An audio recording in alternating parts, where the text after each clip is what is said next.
आप देख रहे पीबीएन न्यूज में उषा। पीबीएन न्यूज में वक्त हो चुका है दिन भर की कुछ खास खबरों पर नजर डालने का। तो देखते हैं क्या है कि खास खबरों में। कांग्रेस चाहती है कि समाजवादी विचारधारा खत्म हो जाए। मोदी वॉशिंग पाउडर से धुलने के बाद सब दाग साफ। मुझे यकीन है कि तीसरी मर्तबा दोबारा तेलंगाना की आवाम केसीआर को अपना मुख्यमंत्री बनाएगी। जादू कर राजस्थान में बिजली घूल कर दी, पूरे देश भर में बिजली मोदी जी ने घर घर पहुंचाई।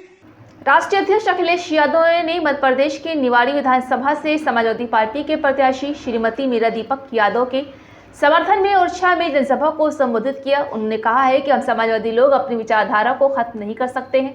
इस विचारधारा को लेकर नेताजी चले डॉक्टर लोहिया ने नेहरू जी के खिलाफ लड़कर इस विचारधारा को आगे बढ़ाया है।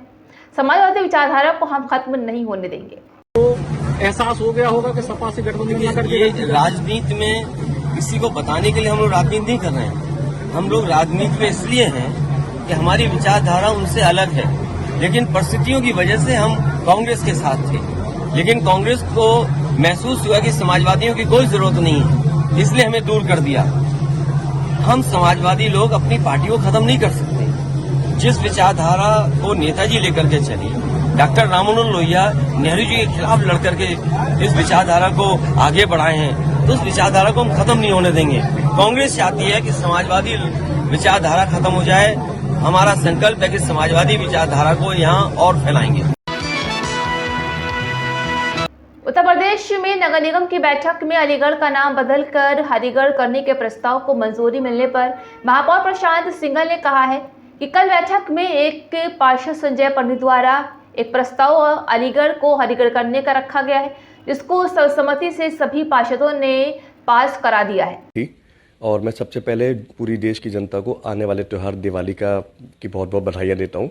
कल सदन की मीटिंग में एक पार्षद श्री संजय पंडित जी द्वारा एक प्रस्ताव अलीगढ़ को हरिगढ़ का नाम करने के लिए रखा गया, जिसको सर्वसम्मति से सभी पार्षदों ने इसको यहाँ से अपनी सर्वसम्मति देकर आगे अब इस निगम के द्वारा ये प्रस्ताव को आगे शासन पे भेजा जाएगा। और मुझे पूरी उम्मीद है कि आने वाले बहुत ही जल्द शासन इसको संज्ञान में लेकर अलीगढ़ के नाम को हरिगढ़ करने की मांग को, हमारी अलीगढ़ की मांग को इसको पूरी करेगा। क्या मंशा है इसके पीछे? एक हमारी जो सभ्यता, पुरानी हमारी जो संस्कृति है, हमारी जो सभ्यता है और जो सनातन धर्म की हमारी परंपरा रही है, उसको ही आगे बढ़ाते हुए हम सब अलीगढ़ के जनप्रतिनिधि द्वारा ये मांग बहुत समय से उठती आ रही है और अब पूरे अलग अलग बोर्ड में इसका प्रस्ताव पास होकर शासन को भेजा जा रहा है, ताकि शासन द्वारा इस पर जल्दी ही मोहर लगे और अलीगढ़ को हरिगढ़ के नाम से बहुत जल्दी जाना जाए। छत्तीसगढ़ के मुख्यमंत्री भूपेश बघेल ने कहा है कि जैसे ही अजित पवार बीजेपी में शामिल हुए, उनका नाम ईडी से हटा दिया जाएगा। जय हेमंत बिस्वा शर्मा अभी सीएम है, उनका नाम सरदा चिटफंड भ्रष्टाचार में था। उन्होंने कहा है कि ऐसे कई उदाहरण हैं जो मोदी वॉशिंग पाउडर में धुलने के बाद भी सारे दाग साफ हो जाते हैं। क्योंकि अजित पवार जैसे भाजपा में गए, ईडी से उसका नाम हट गया। हेमंता बिस्वा शर्मा छत्तीसगढ़ में घूम रहे हैं, शारदा चिटफंड घोटाला में उसका नाम था, वो मुख्यमंत्री बने बैठे हैं।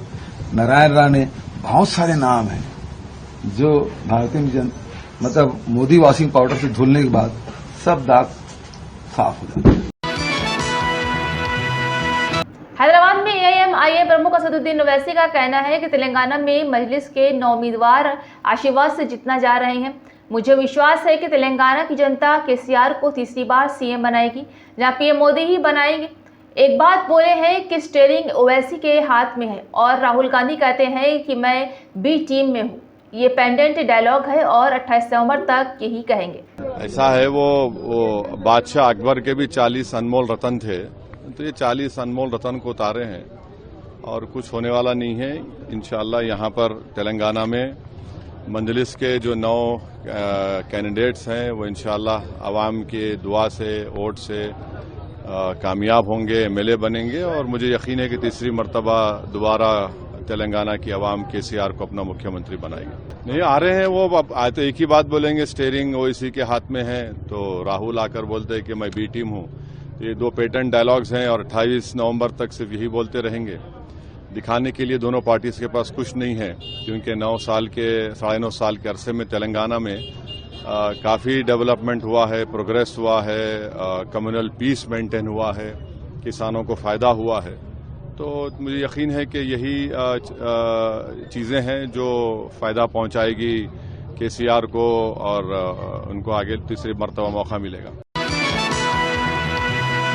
राजस्थान के कुचामन में जनसभा को संबोधित करते हुए केंद्रीय गृह मंत्री अमित शाह ने कहा है कि अशोक गहलोत के प्रशंसक उन्हें जादूगर कहते हैं। वो जादूगर तो हैं ही, इन्होंने जादू को राजस्थान में बिजली गुल भी कर दी है। जहां स्वास्थ्य की सुविधाओं को धूमिल करने का काम अशोक गहलोत ने किया है और रोजगार की कानून व्यवस्था भी गुम कर दी है।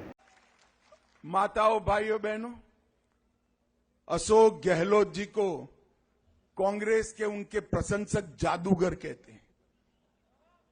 जादूगर तो है ही भाई, कुछ तो है। कोई मुख्यमंत्री ऐसे जादू नहीं कर सकता। देखिए साहब, इन्होंने जादू कर कर राजस्थान में बिजली घूल कर दी। पूरे देश भर में बिजली मोदी जी ने घर घर पहुंचाई। यहां सबसे ज्यादा कटौती राजस्थान में होती। छत्तीसगढ़ के सूरजपुर में एक जनसभा को संबोधित करते हुए प्रधानमंत्री नरेंद्र मोदी ने कहा है कि एक तरफ भाजपा का संकल्प पत्र है तो दूसरी तरफ कांग्रेस का झूठा कारोबार। आप सभी लोगों को कांग्रेस ने विश्वासघात के सिवा कुछ नहीं दिया है।